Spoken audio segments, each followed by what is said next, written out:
Si hay un club nacido y criado en Avellaneda, que nunca ha traspasado los límites del barrio, que siempre se ha mantenido dentro de él, ese es el Racing Club, que allá a comienzos del siglo XX comenzó a forjarse a partir del sueño de grupos de muchachos que dieron vida al American Club, a Argentinos Unidos, a Sudamerican Fútbol de Barracas al Sud, porque este actual partido de Avellaneda antes era el partido de Barracas al Sud y a comienzos del siglo XX pasó a ser el partido de Avellaneda, el Excelsior Fútbol Club. Hay muchos nombres de clubes de origen inglés que dieron origen a esta institución justamente.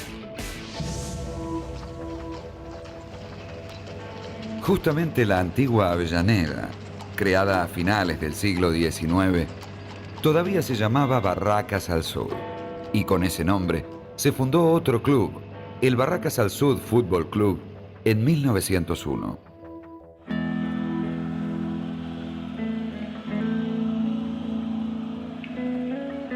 Como siempre, hubo discusiones bien calentitas sobre los colores y para unirse o no con otro club vecino, Colorados Unidos. Finalmente se aprobó la fusión y el nuevo nombre, propuesto por el socio colorado Germán Vidaillac.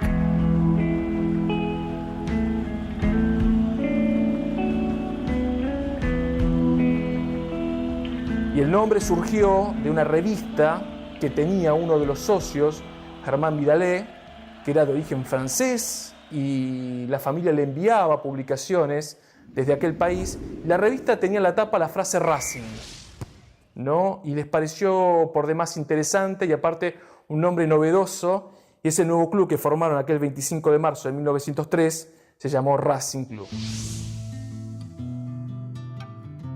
Artola, Werner, Boloque, los hermanos Paz, Soorondo, fueron los primeros apellidos racinguistas, en su mayoría vinculados a las familias más pudientes de la naciente Avellaneda.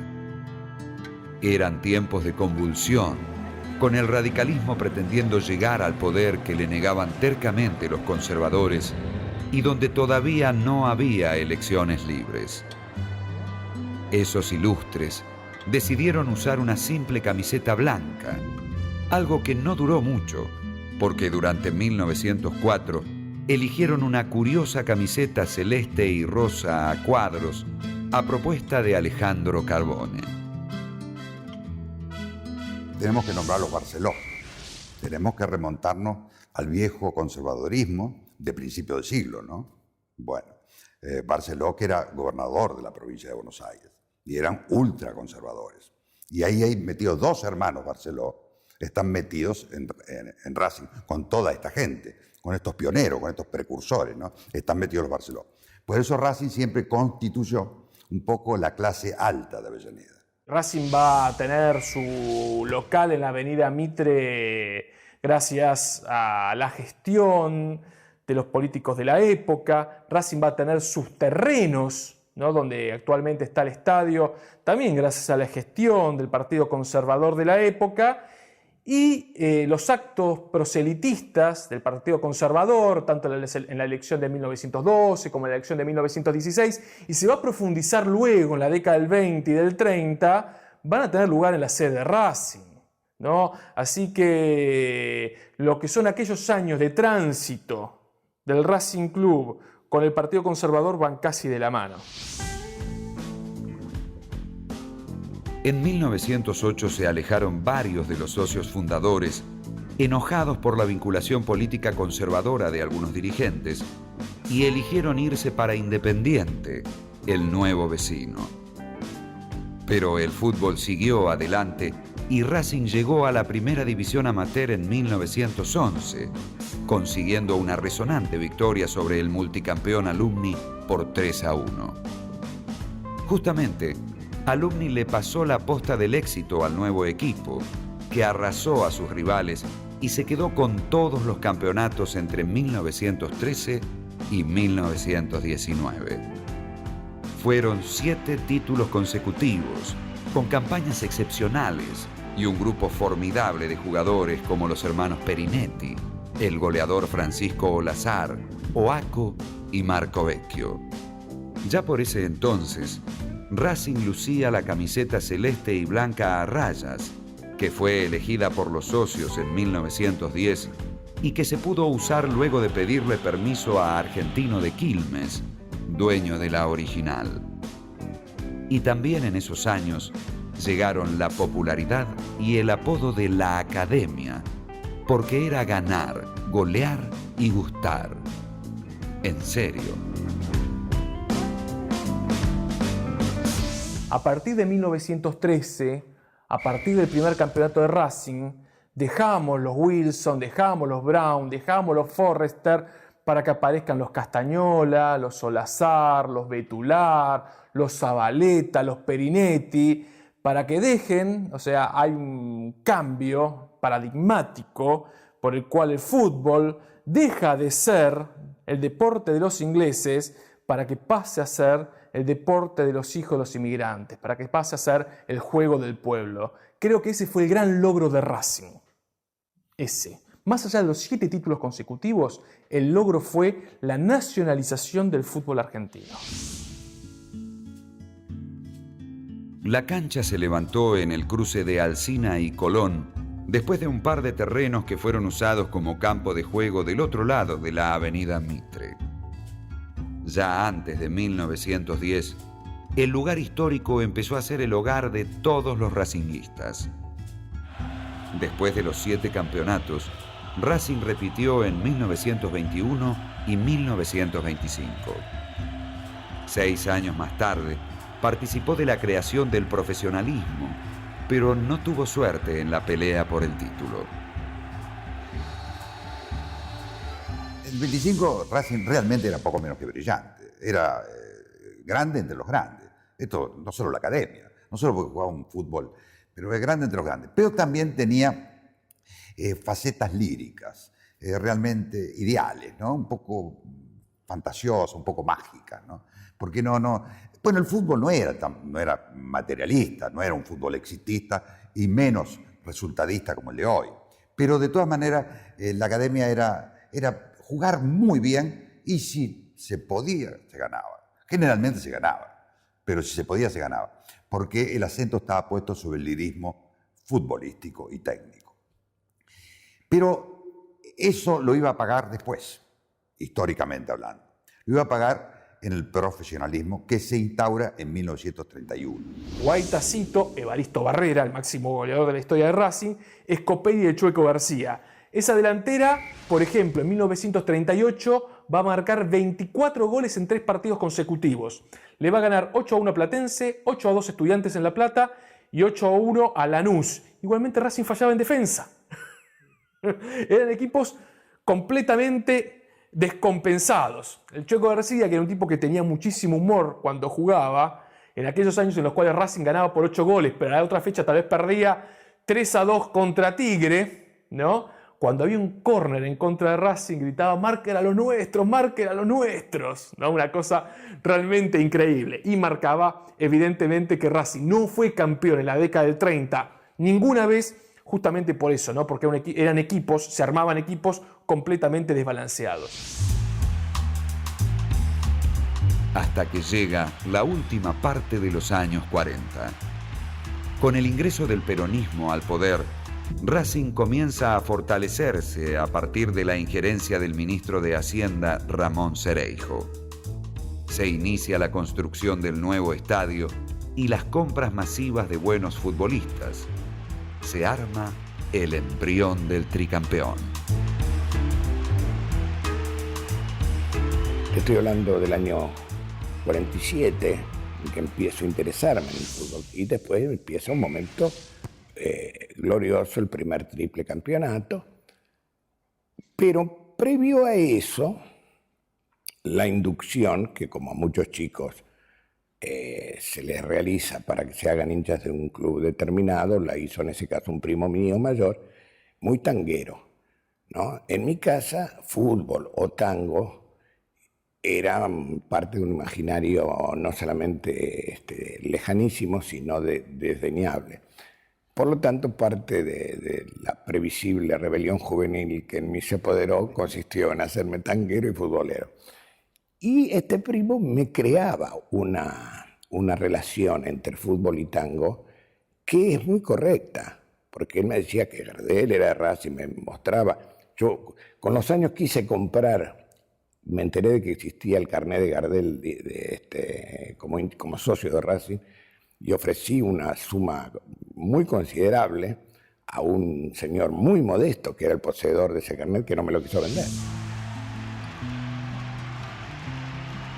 Fue campeón y repitió 2 veces más, de manera consecutiva, en 1950 y en aquellas memorables finales jugadas ante el modesto Banfield, que le permitió ser tricampeón tras el golazo de Mario Boyé. Ese equipo entre 1948 y 1951 tuvo algunos jugadores notables, surgidos en Huracán, por ejemplo, como Norberto Tucho Méndez y Yamil Simes. Un arquero que había brillado en Lanús, pero había salido de River, como Antonio Rodríguez. Un centro delantero cuyo origen fue Rosario Central, como Rubén Bravo.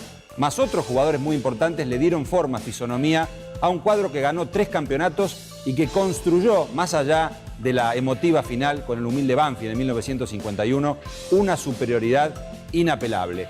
Ese fue el momento de Racing en los primeros años del profesionalismo. Ese tricampeonato que no le impidió, en el medio de los títulos, en septiembre de 1950, inaugurar este estadio, el Estadio Presidente Perón. El que le dio mucha emoción a Racing fue el doctor Sareijo. Le dio a los jugadores, también se enojaba con los jugadores, venía, entraba a los vestuarios y se enojaba. Porque él no había pateado cuando estaba a patear. Pero era porque él era hincha, como sos vos de hincha de un club. Y a vos te gusta que tu club gane. Y él quería que ganara. Pero si él ganaba, el tipo más feliz de la vida. Él quería Racing. Mira, empezaba a traer pepino o cualquier cosa, pero Racing era el primer lugar. Era un hombre hincha de Racing. Verdadero hincha de Racing. Y ahí salimos todos nosotros, Domínguez, Ameal, que Ameal jugó conmigo casi 2 campeonatos y medio. Manuel Ameal. Y Cupito también jugó. Después vino Boyé también, todo. Pero yo primero, el primer equipo que yo jugué no jugaba, no estaba Boyé todavía, estaba Salvini, Juan Carlos, buen jugador. Las 2 finales de desempate contra Banfield provocaron conmoción en el fútbol argentino. Los hinchas de la academia quedaron solos en el aliento contra todos los demás, que querían que ganara el taladro. Nosotros cuando entramos, Boca y River las banderas, Gimnasia y Estudiantes, Banfield y Lanús, todos gritando por Banfield, todos contra nosotros. Entonces nosotros lo dijimos, muchachos, el frac lo dejamos en los vestuarios. Hoy nos vamos a poner el overall. Hoy tenemos que trabajar el partido. No había un equipo, un club que era a favor de Racing. Yo estaba mirándolo ahí en el estadio de San Lorenzo, ahí en la platea baja, que estaba yo y no fui arriba, ahí me quedé. Y estaba mirándolo de ahí y era todo contra Racing. La única que tenía Racing era la hinchada que estaba allá sobre las casas. Después era todo de todos los equipos contra Racing. Fabuloso. Fueron años brillantes, tal es así que antes no se viajaba mucho a Europa. Y Racing, como testimonio, además de lo que yo le dije antes, de ese dinero para que cada uno lo disponga como quisiera, que se podía comprar una casa, nos comunicó que nos regalaban un viaje a Europa. Los años 50 fueron pasando y recién en 1958 la academia pudo gritar un nuevo campeonato. Fue aquel equipo que mostró una delantera contundente y un par de figuras que superaron al resto. El mendocino Pedro Manfredini, que hizo 19 goles. El Loco Corbata, un maestro de la gambeta que rápidamente se convirtió en ídolo de la gente. El experimentado Juan José Pizzuti y el fenomenal cabeceador Rubén Marqués Sosa. Entre los 4, llevaron adelante el peso de convertir los goles para el nuevo Racing campeón. Goleadores éramos los 5. Luego jugó Corbata, yo, Manfredini, Mancilla, Sosi y Belén. Cualquiera de los 5 hacía el gol. No como ahora tener que esperar que el goleador lo haga y si no hace goleador no tarda, no sé. Es decir, vos marcás un goleador hoy en un equipo y no pasa nada. En cambio nosotros éramos 5 que hacíamos goles. Entonces ya es más difícil la defensa contraria marcarte. Igual que el equipo anterior que tuvo Racing, Boyé, Méndez, Bravo, Simis, eran todos goleadores también. Llegó la quinta vuelta olímpica en 1961, cuando Racing logró quedarse con el campeonato y perpetuar la imagen de un gran equipo, con los aún vigentes Pizzuti y Sosa, más la jerarquía de Federico Sacchi, elevado a la categoría de ídolo por los hinchas académicos. Racing ganó por 7 puntos de ventaja sobre San Lorenzo, demostrando su notable superioridad. Tengo un buen recuerdo, pero sobre todo por la del 61, porque en ese equipo ya jugaba además Sacchi detrás, y Corbata, Pizzuti, Mancilla, Sosa y Belén. Era un espectáculo maravilloso, completísimo. Además eran 5 jugadores, los 5 con manejo, incluyendo Mancilla, que apodado el ropero de manera elemental e injusta, ¿no? Y cualquiera de los cuales hacía goles, además de crear goles para otros. Era un jugador que estaba en la cancha técnicamente bien dotado, no era de media distancia, pero dentro del área y después saltando y cabeceando era único. Y muchos goles hizo de cabeza Rubén Sosa. Y después, claro, se acopló a esa delantera, que le dije yo, conmigo, Corbata, todos jugábamos al fútbol. Y entonces cuando vos no tenés uno, tenés 5 que juegan, y todavía atrás estaba Piano, atrás tenía Sacchi, es decir, que había un equipo que conformó a mucha gente, y hay mucha gente de Racing que le gustó más ese equipo que salió tricampeón. Yo le digo, mire, los gustos son de la gente, del hincha. Yo el equipo tricampeón, todos unos fenómenos, eran toda gente de selección, así que los respeto mucho a todos, y yo alcancé a jugar con ellos también, grandes amigos. Así que cuando vos tenés jugadores de fútbol, se te hace más fácil todo. Avanzaban los años 60 y se iba gestando lentamente aquel equipo que revolucionó toda una época, el llamado equipo de José. Fueron subiendo a primera división futbolistas de las divisiones inferiores. Agustín Mario Cejas, Roberto Perfumo, el Coco Basile, que había llegado de Bahía Blanca, el Panadero Díaz. Se incorporaba un santiagueño goleador como Juan Carlos Cárdenas. La experiencia de otros futbolistas y la sabiduría de un exjugador, campeón con el club, Juan José Pizzuti, como entrenador. Ese equipo se fue moldeando en el torneo de 1965 y encontró su punto clave, cúlmine, en 1966. Fue el equipo de José, campeón de punta a punta, postergando una vez más a River, 39 fechas sin perder, y después, en 1967, la cosecha mayor, la Copa Libertadores y la Copa del Mundo o Intercontinental, ganándole en 3 finales al poderoso Celtic de Escocia. El cuadro lo hizo él, es todo un Made in Pizzuti, porque también puso jugadores que no jugaban. Rulli, Yaya Rodríguez no jugaban, venían de Boca. Boca lo había dejado libre, y un tal Ferreira, un paraguayo, jugaba muy bien. Y él los puso, los mantuvo, trajo al Bocha Maschio también. Y yo reaparecí en Racing más o menos los primeros días de abril o a mitad de abril, jugando con Chacarita en la cancha de Chacarita. Así es. El Bocha Maschio fue un jugador excepcional. Para mí, de lo mejor que vi en la posición. Además traía todo el ritmo de Italia, tocaba y seguía, le tenías que pasar la pelota al claro, él la iba a buscar, te marcaba el pase, y jugaba sin mirar.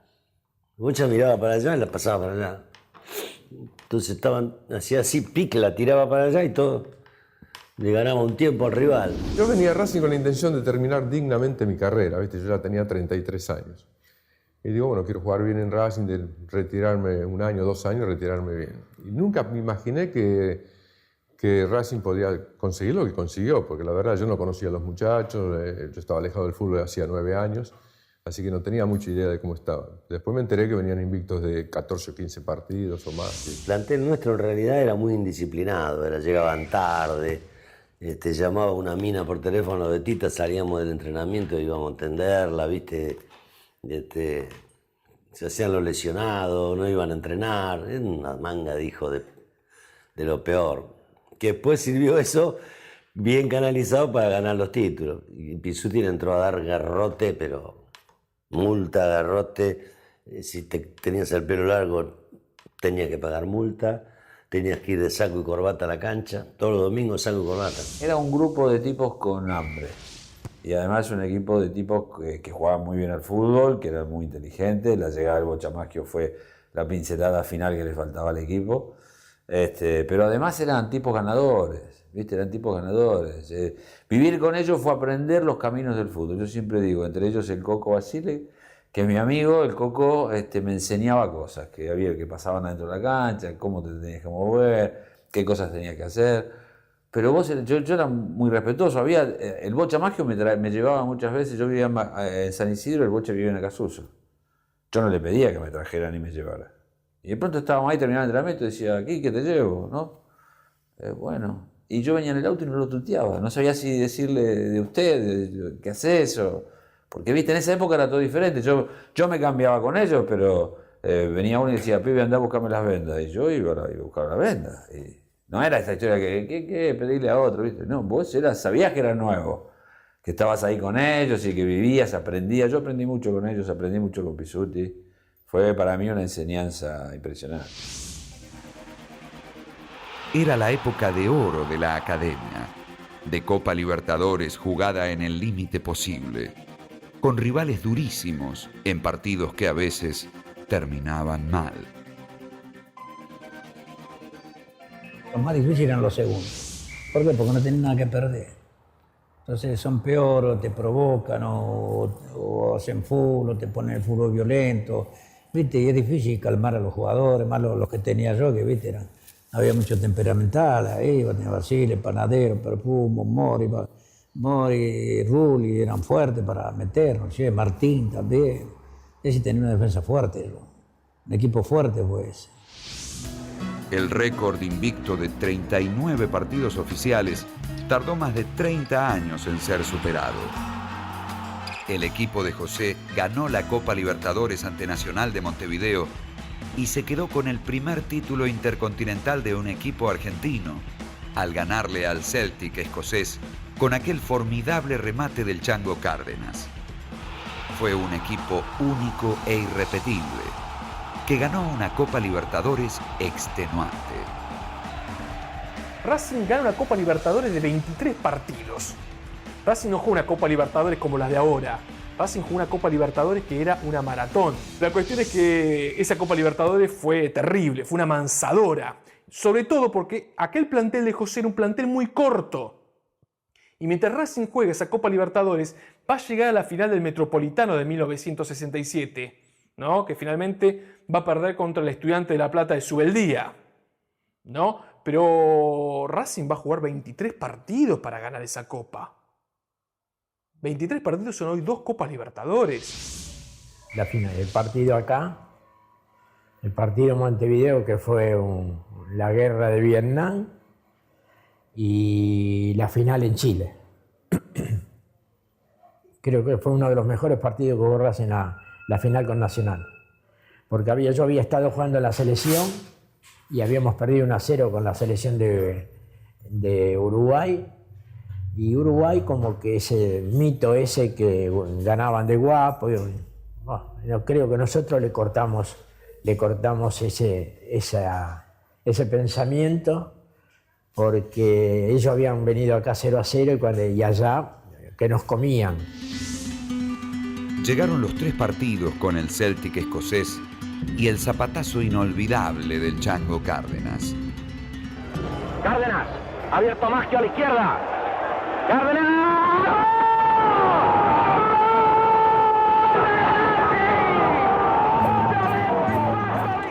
Después, el retorno desde Montevideo y los festejos interminables. Y de atrás yo pensé que le había tirado al diablo.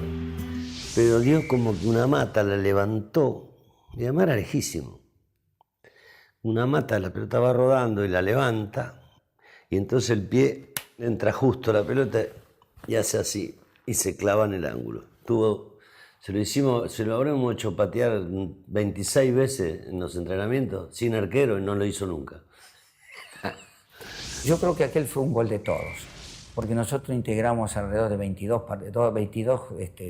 jugadores más cuerpo técnico, y yo siempre digo que fue el gol de todos.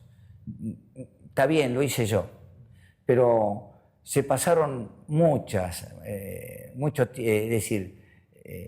aquel equipo pasó muchos momentos difíciles para llegar a esa instancia.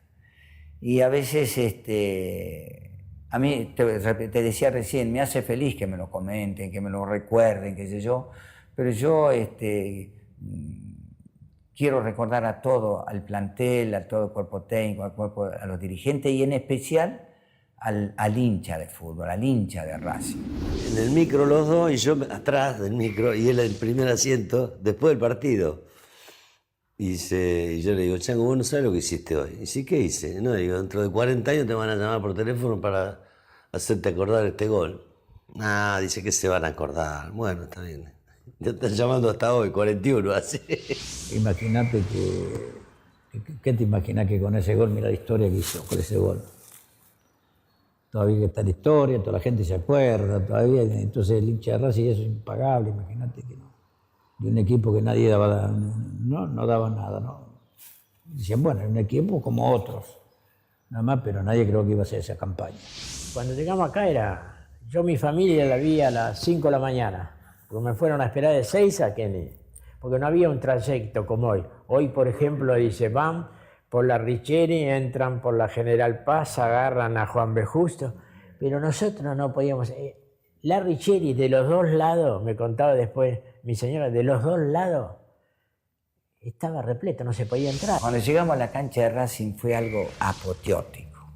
Ver la gente de Racing, gente que lloraba, gente que se abrazaba, familias, vimos banderas de todos los clubes que estaban flameándola, ¿viste? Decir los clubes, ver la bandera de Chicago, de los equipos de la B, los equipos de primera división, todo aquello fue tan fantástico que a veces uno no llega a narrar todo lo lindo que vivió.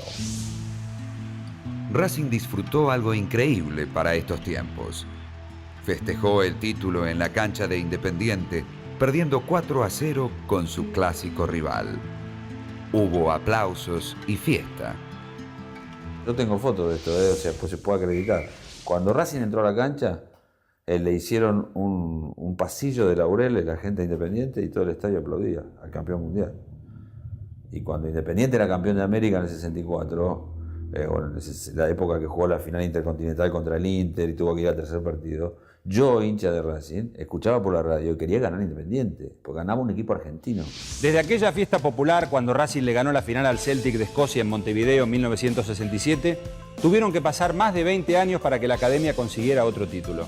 Fue en 1988, la Supercopa en Brasil, en Belo Horizonte, en el estadio del Cruzeiro, donde Racing, conducido por Alfio Basile, pudo ganar un torneo internacional. Seguía la malaria, la mala suerte en los torneos locales, las malas campañas, pero en la Supercopa Racing pudo darse el lujo de ganarla.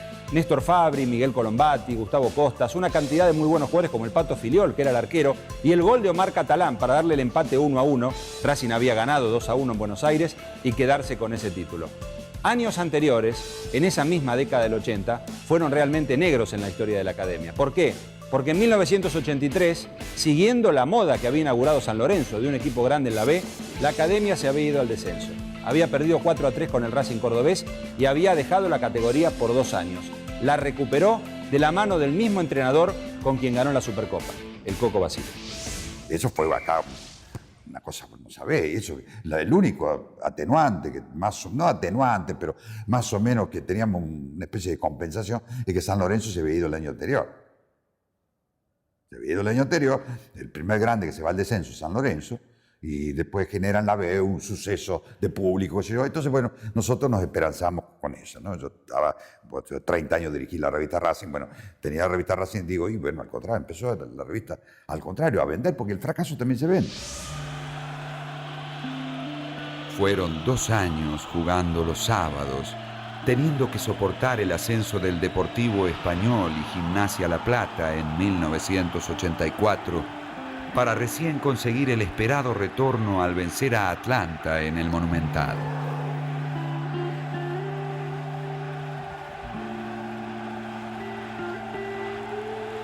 Con el Coco Basile como entrenador y una multitud en la cancha de River, Racing pudo regresar a primera para no irse más. Yo tuve la oportunidad de ir a otro club, a otros clubes conjuntamente con el interés de Racing en ese momento. Y yo elegí venir a Racing, me gustaba el desafío. Y obviamente la prioridad era ascender. Si no era saliendo campeón, sigue en el octogonal. Y ahí estaba la oportunidad. Y uno recordaba un poco ya de lejos la gente, lo que sufrió el descenso en el 83, que lloraba. Y esto, bueno, se dio pero al revés. Lloraban de alegría. Se formó un buen equipo y aparecieron algunos jugadores que pronto se pondrían a la hinchada en el bolsillo. La vuelta a primera renovó el entusiasmo y se fue armando un equipazo que se quedó con la Supercopa de 1988. El retorno del Pato Filiol, la llegada de Fabri, de Colombati, Walter Fernández, el Toti Iglesias y enseguida del fenomenal conductor uruguayo Rubén Paz. Un equipo súper ofensivo. Iba al frente, a veces quedábamos desprotegidos, pero nosotros si capaz ganábamos, pero ganábamos 3-1, 3-2, pero siempre iba. Sorpresa, los defensores llegaban al área rival, tratábamos de presionar. Con el clásico 4-3-3 que se jugaba en esa época, con dos wings bien abiertos y el 9. Eso se creó una mística y esa mística se llevó hasta ganar la Supercopa, ¿no? Racing se dio un gusto extra al eliminar a River sobre la hora en el Monumental.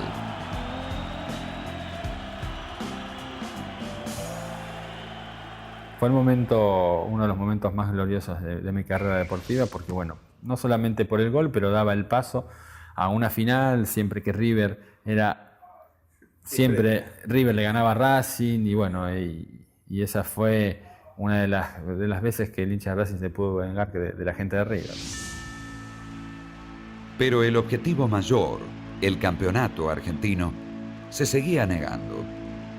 Racing había sido subcampeón en 1972, repitió en el Apertura de 1993 y 1995 con equipos disparejos y varios buenos jugadores.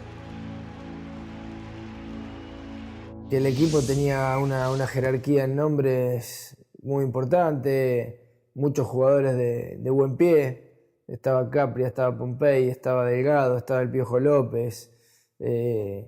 Con esos 4 nombres te garantizaban un desequilibrio por parte de Delgado y el Piojo López y un aporte de técnica, de pegada, de buen pie con Capria, estaba Adrián de Vicente. Había jugadores de jerarquía, se había formado un grupo realmente sólido de muchos jugadores de experiencia que entendíamos a lo que jugábamos, que intentábamos jugar bien. Y que bueno, lamentablemente nos quedamos sin la gloria, pero era un equipo que se recordó porque jugaba muy bien al fútbol. Llegó el nuevo siglo y con él la alegría absoluta. Racing ganó el torneo de Apertura 2001 y pudo sacarse de encima tanta mala suerte, tanta mufa, por decirlo en lenguaje popular, que lo persiguió durante 35 años. El equipo conducido por Reinaldo Carlos Merlo, por Mostaza Merlo, que quedará en la historia de la academia por supuesto, ganó el torneo con un punto de ventaja sobre River nada más. Con una sola derrota en 19 partidos. Cayó ante Boca en la Bombonera 3-1, pero logró imponerse con un punto de ventaja apenas sobre River. River lo venía persiguiendo y en el final, Racing empatando en la cancha de Vélez pudo ser campeón. Ese 1-1 con Vélez fue monumental, por diferentes razones, sobre todo porque había más de 40.000 hinchas de Racing en la cancha de Vélez y otra cantidad aún mayor en el estadio de Avellaneda. Fue el primer campeón en la historia del fútbol argentino que tenía 2 multitudes en 2 estadios diferentes. La mística o la idea de que Racing podía salir campeón, ya de la segunda, tercera fecha ya se empezaba a decir, bueno, será este el año, no sé por qué, porque creo que fue por el empate con Independiente, se había ganado con Argentinos y fuimos a jugar con Central y ganamos 1-0. Y ya la gente, bueno, estamos ahí, después cuando ganamos con Newell's en la cuarta fecha quedamos primero. Y la gente se empezó a entusiasmar, obviamente que no habíamos jugado quizá contra equipos fuertes, salvo Independiente, pero Independiente no estaba fuerte. Y bueno, sí, por ahí más real fue con San Lorenzo, pero la idea de campeonato se fue creando casi enseguida, no sé por qué. Quizá por los jugadores que vinieron. Un par de años antes, Racing estuvo a punto de desaparecer porque el club llegó a la quiebra y la situación fue realmente insostenible. Se sucedieron las gestiones políticas de todo tipo para lograr que Racing no desapareciera. Finalmente, una empresa se hizo cargo del gerenciamiento. Me refiero a Blanquiceleste. Usted sabe perfectamente de qué estoy hablando. La empresa, conducida por Fernando Marín, hincha de Racing, puso su grano de arena para que Racing recuperara por lo menos cierto orgullo. Lo logró ganando el campeonato, el torneo Apertura de 2001. Después se fue Marín, vino otra gente y las cosas no fueron las mismas. Pero en aquel momento el gerenciamiento alcanzó por lo menos para cumplir con el sueño del campeonato.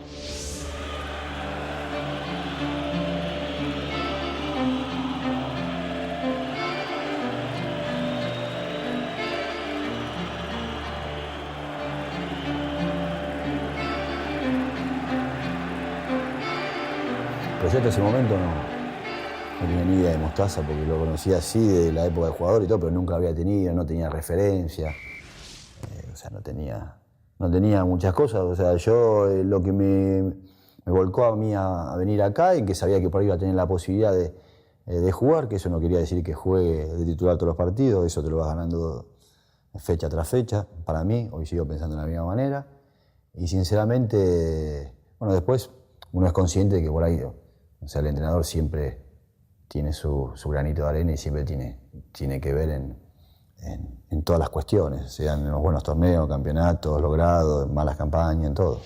Hablábamos mucho, a pesar de que en su segunda vuelta yo me tuve que ir de Racing, creo que en el primer periodo tuvimos una relación muy buena desde todo punto de vista. Desde el apoyo nuestro como grupo hacia él y desde él hacia nosotros, creo que se creó un equipo con mística. Y eso tenemos gran parte de responsabilidad todos, y él que era la cabeza del grupo por sobremanera, pero creo que él se apoyó mucho en los jugadores de experiencia.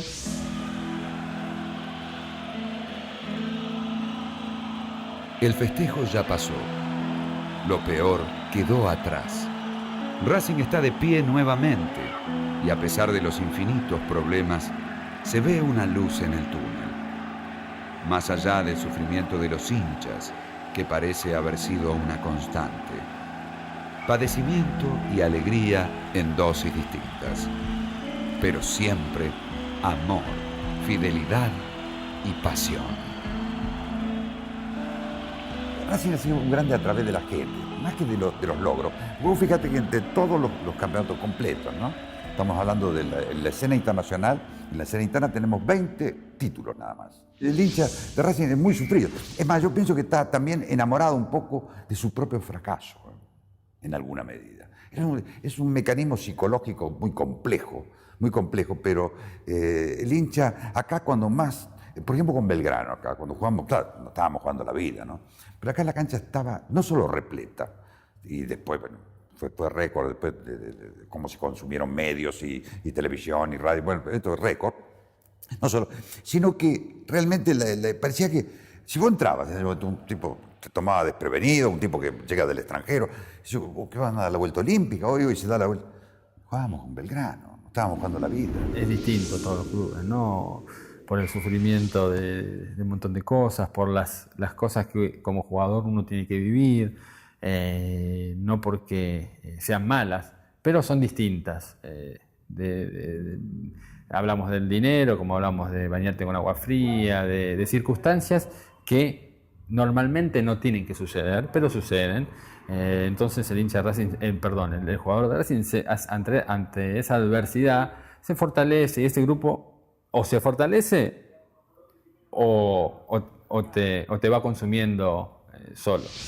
Creo que Racing tiene algo místico especial que se vive de una manera especial. Y esas sensaciones no tienen precio. No tienen precio de lo que pudo haber pagado por haber salido campeón, el premio de los jugadores, ni el prestigio que uno puede ganar por haber quedado en la historia de Racing, por haber salido campeón. la sensación esa de haberlo logrado no tiene precio. Para completar el infortunio que la ha acompañado en los últimos tiempos, la academia estuvo a punto de perder la categoría. Debió jugar la temida promoción y pudo zafar tras conseguir un empate en Córdoba ante Belgrano y superar a los difíciles celestes de Alberti por 1-0 en Avellaneda con un festejadísimo gol de Maxi Morales. Tras mantenerse en la A, el equipo del Chocho Llop creció y mejoró notoriamente sus últimas campañas. Además, la recuperación democrática del club, que nuevamente está en manos de sus socios a través de elecciones legítimas y libres, señala un camino nuevo. Efectivamente, lo que no te mata te fortalece. Y quedar en la historia grande de un club como Racing no tiene precio. El cariño a la camiseta albiceleste tampoco.